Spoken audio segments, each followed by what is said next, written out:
Hello Rakas! Kamusta kayo? And for today's vlog, gusto ko lang i-share sa inyo kung magkano yung kuryente namin dito sa Finland during the summer season.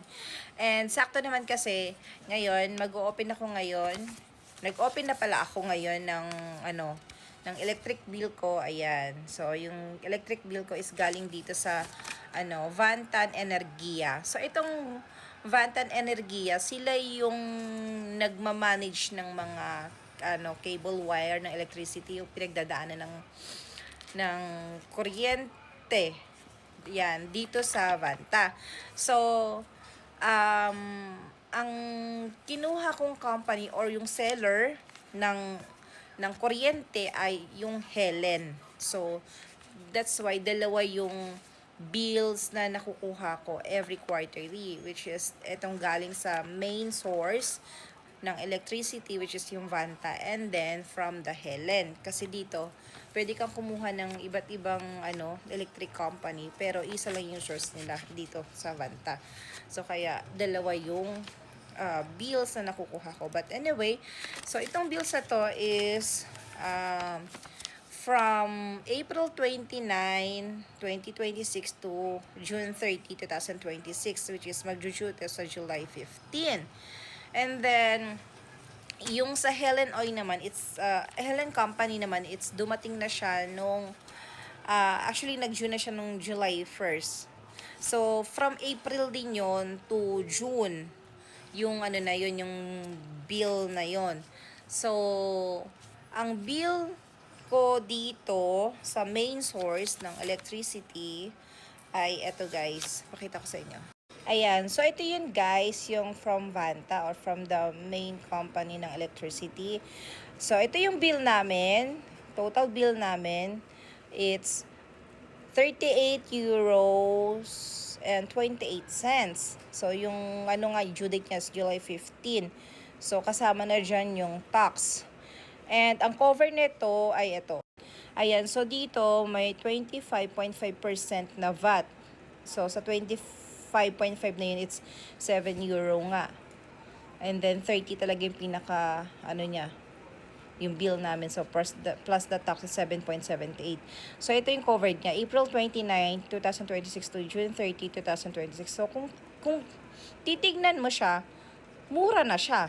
And bukod dito, yun nga, may bill ako na from Helen Company, yung pinaka-seller ng electricity. So, ang bill ko sa kanila is nasa around 20 euro lang plus cents. So, sa mga 20 euros lang. For 3 months na din yon. So, imagine kung mo siya, ito-total mo siya. So, nasa, sabi natin 59 euros. Ganon. For 3 months. Ayun, so, may na kami na everyday ako, halos everyday ako nagwa-washing. Everyday, whole day, ang TV. Load. May guilty. Ayan, everyday, whole day ang TV. Tapos, tapos yung electric fan din dito. Oh. Everyday, whole day din. Ayan, so everyday din kami nagluluto. Halos lahat dito electricity ang gamit namin. So, sa tingin ko naman na siya. 'Di ba? Sulit na. Imagine kung magkano siya in peso. Tignan natin.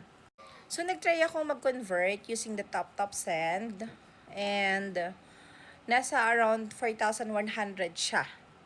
Ayan, so imagine 4,100 in peso for 3 months, 'di ba? Napakamura.